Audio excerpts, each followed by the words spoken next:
PP is also seem to be indicating to the Electoral Commission that they need to hear their plea, if not their serious concern, to extend the display of the voter registration period, but also the re-registration period which ended for those who had registered with the NHIS card. And I know that last week and a week before you were here complaining bitterly. I also had here Afenyo Markin, who had just a little 5,000 people in 5,200. His constituency, falling far or falling short of this very rule. Yeah, in KEA, we had 743 names deleted as having used NHIS cards to register. At the close of the period, about 400 got re-registered. That was somewhere in the region of about 51% got re-registered. Since the closure, I've not been back. I must admit that at the time the period ended, whether we had some of the voters who had to be re-registered there or not, for me to say it here authoritatively, that complain that they were there and they were not registered, I cannot for sure do that. But I am told that whenever people, I've listened to my acting general secretary John Bwedu, people were in the queue and time was up. There's no way the Electoral Commission would extend the period for them to re-register. When it comes to that, it means that they are not really respecting the Supreme Court judgment. The judgment was that delete and allow them to re-register with the required documents, right? So if it happens this way, are you not disenfranchising some of potential voters? That for me is a worry. It is a worry. I said it here. The last time we came about 2 years ago, my brother was jubilating. Why? His own constituency, zero.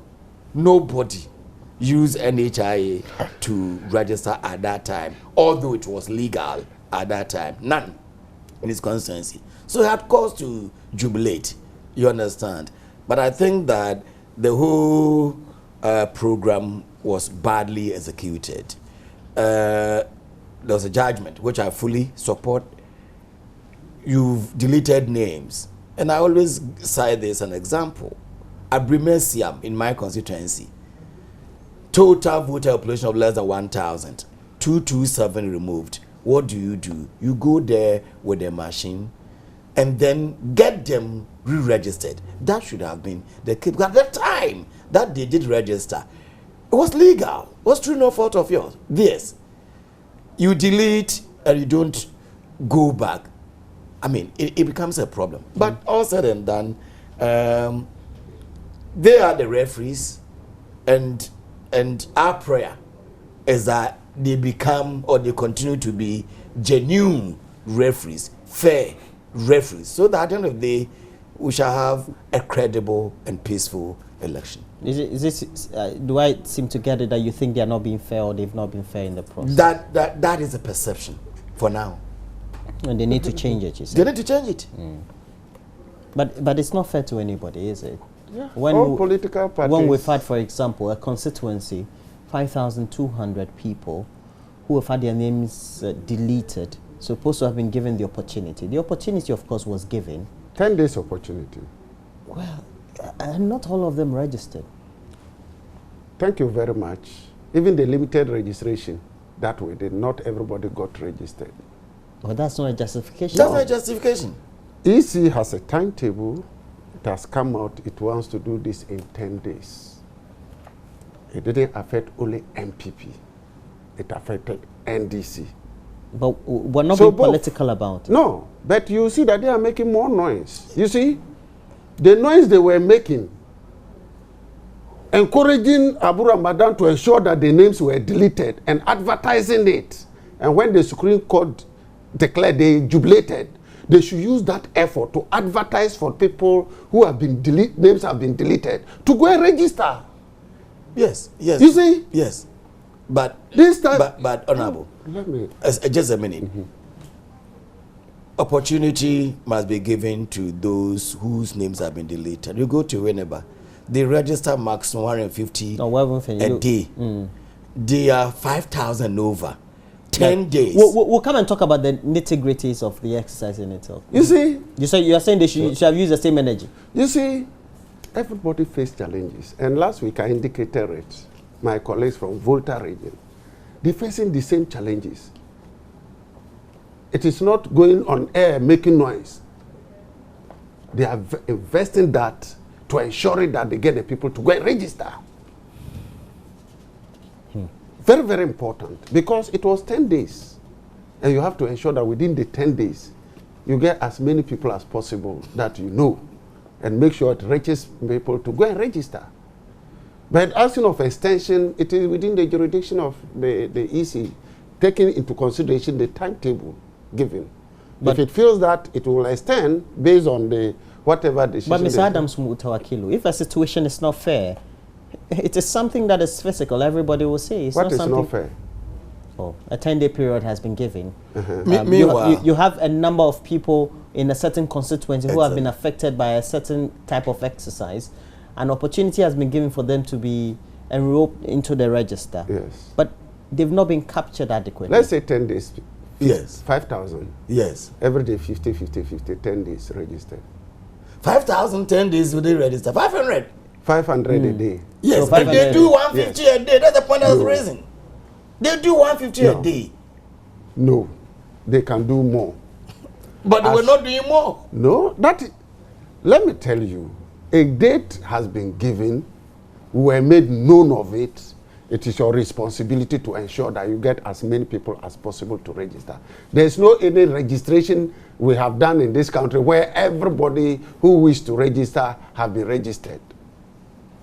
We must accept that. I see. And it is not only NPP who are affected. Everybody is affected. Put in your measures and ensure that you get as many people as possible to register. I believe that we are not saying it's only MPP. That point must be made clear. See, the point is you are saying that it is not a matter of political MPP or NDC or CP. We're talking a generality of Ghanaians. Generality, about 5,000 people's names have been deleted. And they are Ghanaians, not necessarily. And they are Ghanaians. Are you sure they are Ghanaians?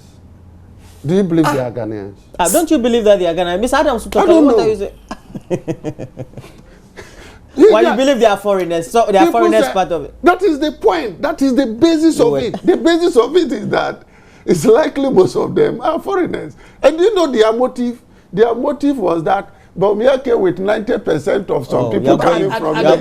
They thought that was their target. I don't know. Don't. And Bawumia came with only 10%. No, please don't mislead the viewing public. But Dr. Nana Tuatha, in some of the areas, especially in the constituencies or the districts which had some of the most affected, we got to find that the process for re-registration was slow.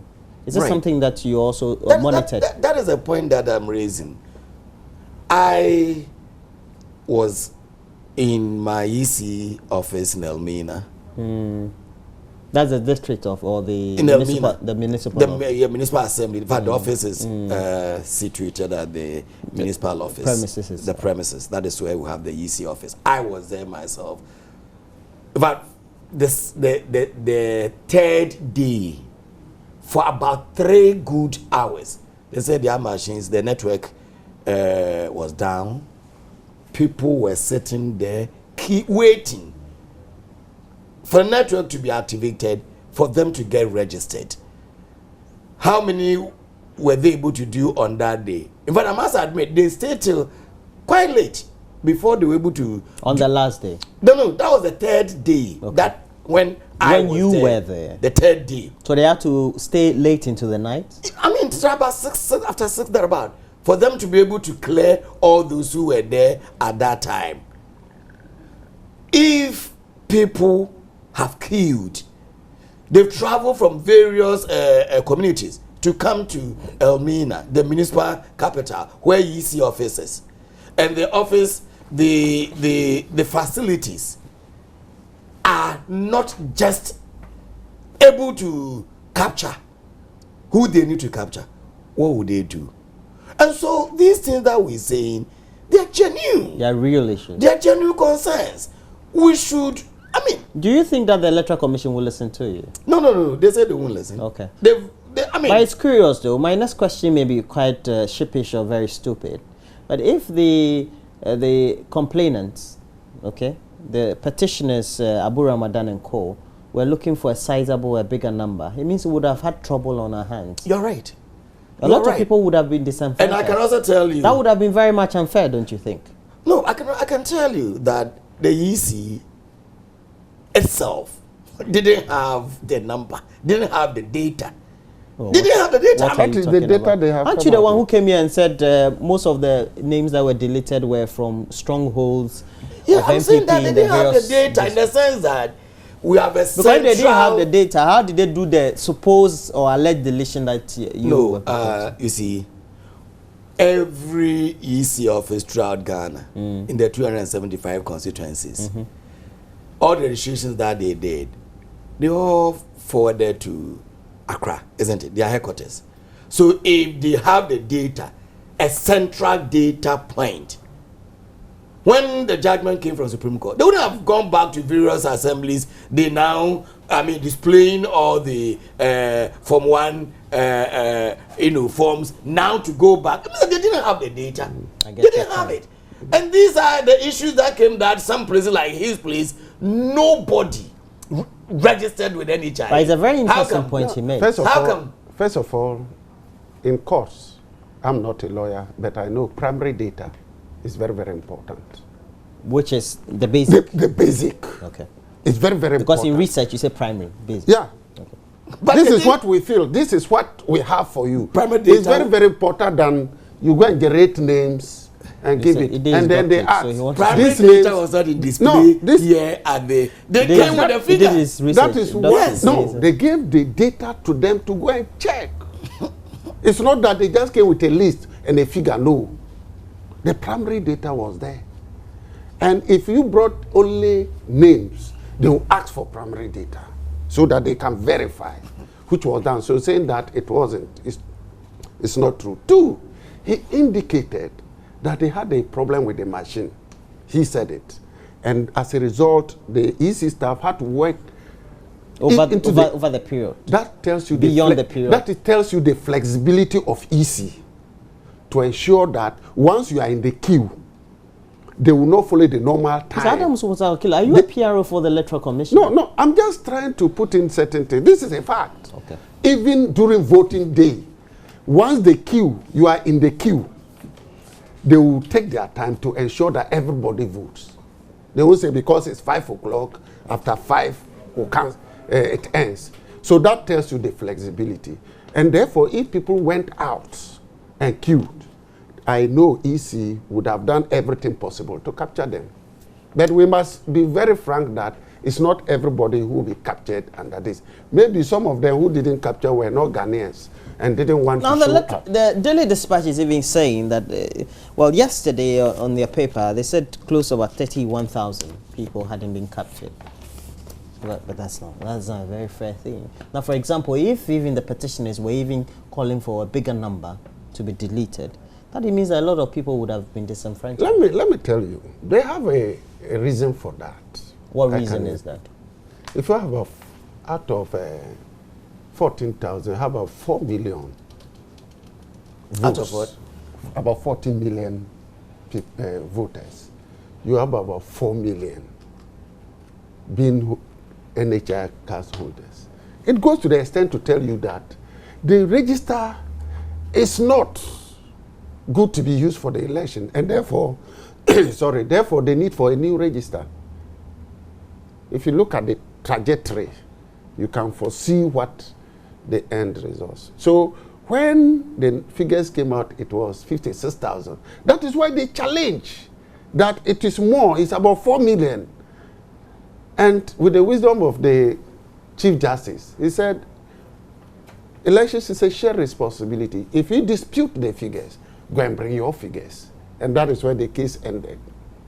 So if it was 4 million, it would have gone beyond just delete and re-register, but advocating for a new register. Advocating for a new register. That was how it would have gone.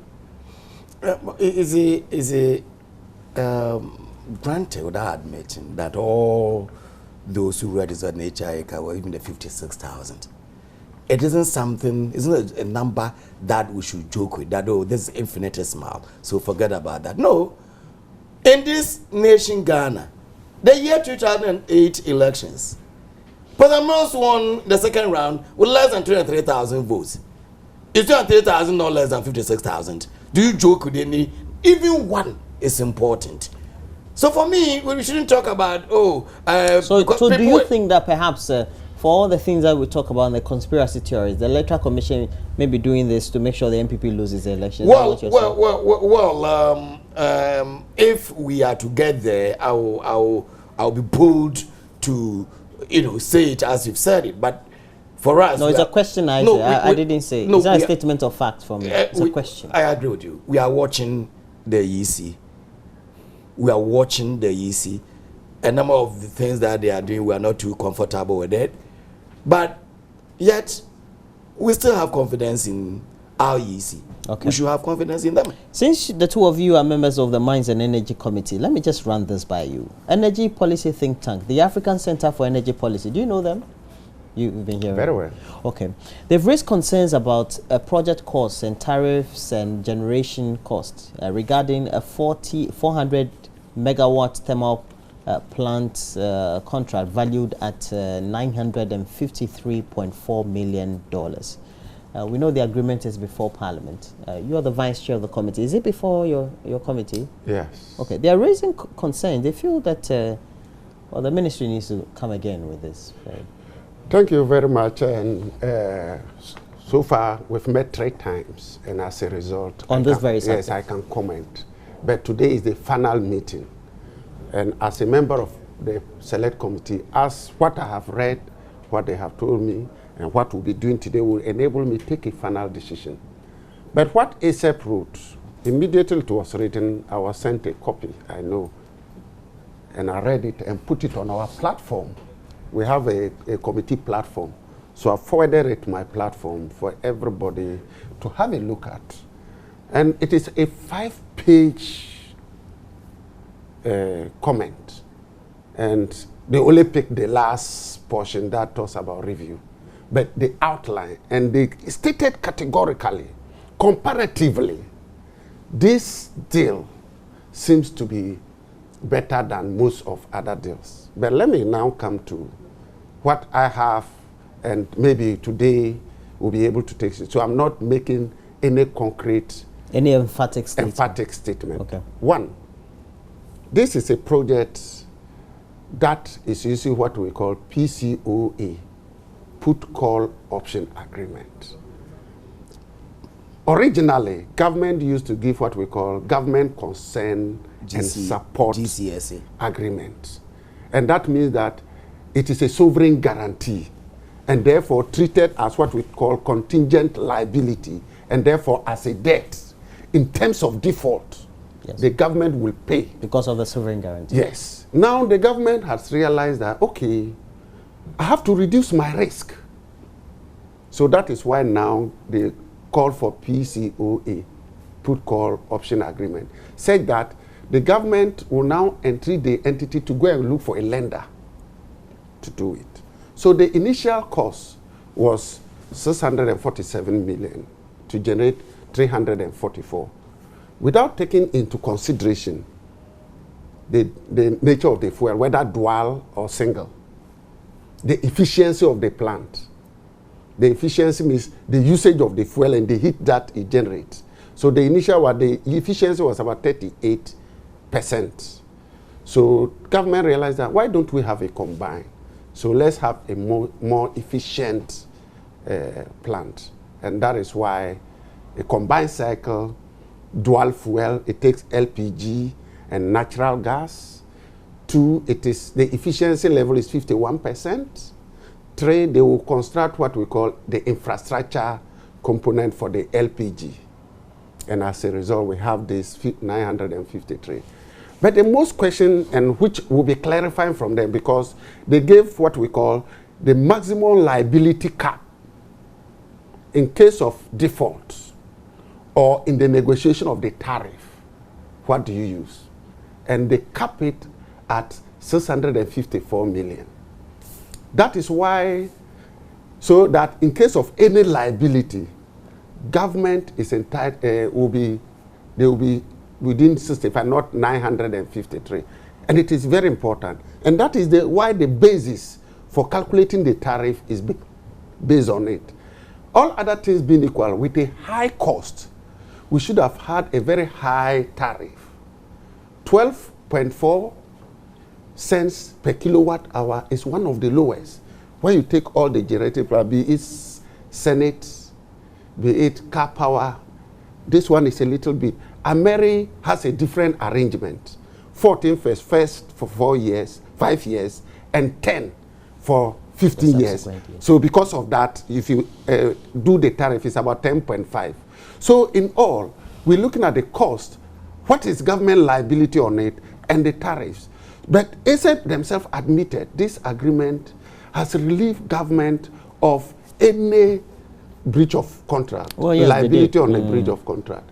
So when we go in, we still have many questions to ask them, and at the end of the day, the responses will enable us. But I'm reading the A7, so we expect government ECG will take advantage of this to review some of the costs as far as I'm sure they are concerned. Yes, I've also read the ASEP report. Okay. I'll reserve some of my comments here because we're going to the floor. You know, but it's a bit dicey, especially almost like a conflict of interest. But some few issues that I want to clear. First of all, I will admit it that the PCOA, that's the put call option agreement, is better than the government consent support agreement. That's a sovereign guarantee. The sovereign guarantee, that is number one. Number two, let us also look at the same PCOA. He talked about access force. It's not, it's 667 million because it's capped at 70% of the total 953. So it goes to 667. That is the cap. That all this means is that in case government says, I want to call my shares, the put is from the investor, the call is from government, that I want to, then you are not going to go at the 953 that they are quoting, but 70% cap. Again, I want to look at it from 3 angles. One, is the tariff competitive? 2, the dual fuel. Can we talk about fuel security? In terms of whether it's going to use LPG or LNG. That's natural gas or LPG. Okay. However, there's also an issue there that even if you use LNG, the cost to ECG will be on the LPG. For which EC is the off-taker? Yes, it will be the LPG base rate. That is where some questions need to come in, some clarification. I think that we, as a committee, we are meeting at 9 a.m. this morning. We're going to go into it again before we get the report to the chamber. So for now, I want to reserve some of the comments. You wanted to clarify some? Yeah, the 667. If you look at the agreement, the blue cover, page 26. No, we don't have the blue cover. I'm just telling him when he gets to Parliament. You are having a committee meeting on set. The agreement, the one with the blue cover, look at page 26. They put it there. But the maximum cap liability is 70%. Yes, but in there they stated the figure. They made a mistake because 654. I calculated, so that's why ASEP also use the same 667 because 70% of the overall. So that's why when we go, we'll clarify this one. But let's also know that in this one, we normally have what we call capacity charges. That means that in case a plant is not able to, it has the fuel you've supplied, it's not able to run when they don't have even fuel, we are supposed to pay them. This arrangement, the IPP, they provide their fuel. Yeah. So in case they are not able to provide fuel to generate the plant, We don't pay capacity charges. Okay. We don't pay capacity charges. All right. Thank you very much. Because initially we made a lot of noise about it. It seemed to have died down a bit. So yeah. Well, I think there's still some issue though. Yeah, still some issue. When we meet, but overall, this one is a better agreement than the previous ones. We still have a lot of questions to ask. Very much. Great to have great minds who also tend to spice up our conversations. Yeah. And we've had in the studio, Member of Parliament for Damango, Adams Mutawakilu, great guy, Vice Chairperson of the Mines and Energy Committee. Another great gentleman in the studio is his colleague member of the Mines and Energy Committee of Parliament, Dr. Nana Atuata, former Central Regional Minister, but currently Member of Parliament for the KEA, Commander Edna Igrafua Brim constituency. Thanks for joining me. Thank you very much. My greetings to the people of Damango constituency. You did I did that. Copy me. Yeah, he did that. That's why. But usually I see your colleagues when they come, they greet Nanado first. That's what I'm going to say. I did that. But whilst living here, best wishes to Nana Akufo-Addo. Where is he now? He's in Ghana. He's in Ghana. He's back in Ghana. All right, so Sweet Becky will be here with a lot more entertainment highlights. Great hairdo she has on this morning. Queen Latifah.